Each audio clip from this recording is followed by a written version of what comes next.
Hello there! Very excitingly, it is nearly time for Dewey's 24-hour readathon. This is a readathon that runs, I think, 2 times a year, and it is what it says on the tin. It's 24 hours of reading as much as you can. Here in the UK, it normally starts at about 12, but that does vary depending on where you are, so I'll link the website down below and you can go and check where it starts wherever you're based. It's a fantastic readathon. I've taken part twice now. The first time I got quite a lot done and I took part in the whole thing. The second time I only got to take part on Saturday, but again I got quite a bit done. I think what I love about Dewey's the most is that it's an excuse to just read for a weekend, which I never allow myself to do. There's always something else to be doing. So with Dewey's, it is just a good excuse to get stuck in and get through quite a few of my shorter reads. I find I like to read a few little books rather than one big bulky book, just because it's more satisfying. It keeps the pace going. I think reading one book or a few big books for that chunk of time would probably be a bit heavy. So disclaimer, I usually do sleep in the middle. I know, 24-hour readathon, the idea is that you stay up. I stay up a little bit later, but I need my sleep. I'm not going to sacrifice my sleep, I'm sorry. However, I am going to talk to you today about the books that I'm going to be reading. I'm excited about these. I have actually not got as many little books on my shelf as I thought I did. The last few times I did Dewey's, I had a load of little books to pick from. This time the selection was more limited, but I'm quite excited. There are some books in here that are longer than I would usually go for, but I think I can get through them because I haven't got that many books here. So I've got 1, 2, 3, 4, 5 all in. So I think that's completely doable. I may be able to slip other books in, but these are the ones that I'm definitely going to try and get through. So I will start with the largest one, and that is Sarah Winman's Tinman. Everyone is talking about this. I'm going into it skeptically purely because I usually don't enjoy books that everyone else loves. It's the rebel in me. I've spoken about this before. But I'm hoping to enjoy it. I think the themes sound quite interesting, and it's only a short read. Yeah, fingers crossed I can get through that one.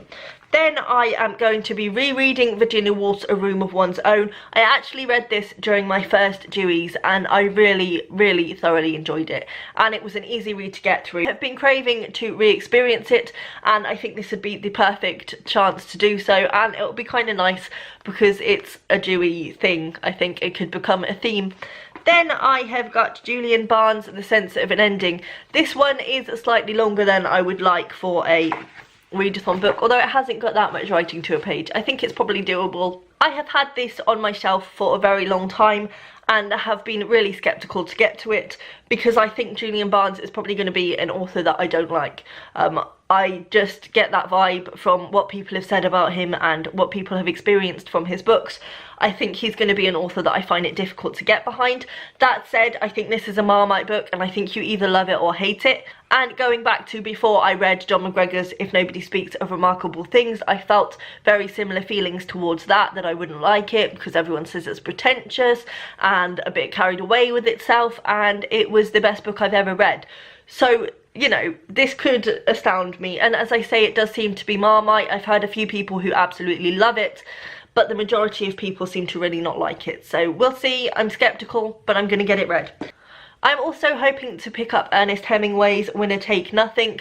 I've only actually read A Moveable Feast by Ernest Hemingway and The Old Man and the Sea.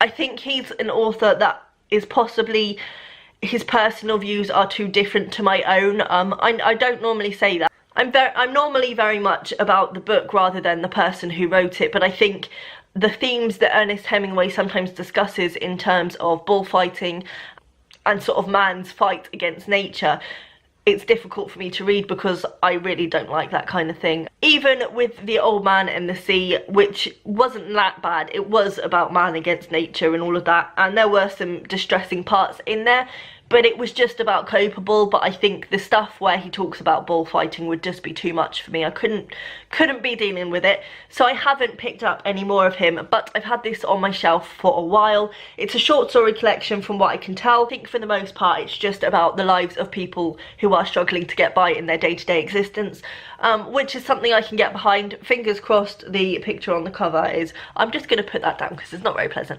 Fingers crossed the picture on the cover isn't much of a reflection on the book itself, and we'll see. Then I have got Dr. Jekyll and Mr Hyde by Robert Louis Stevenson. This is another reread for me. I read this when I was about 16, but it is such a short book, and I think it's something that I could probably do with revisiting. I can remember a little bit from it. Obviously the general story is something that everybody knows, but I can't remember the details, and I think I would quite enjoy to read it again. This is a hideous copy. It's one of these little green penguin classics, although they are made with recycled paper, so you can't complain. But yes, I'm hoping to re-experience that one as well. So that is my TBR pile for the readathon. Please let me know down below if you're taking part and what you're planning to read, and I will see you next time. Bye.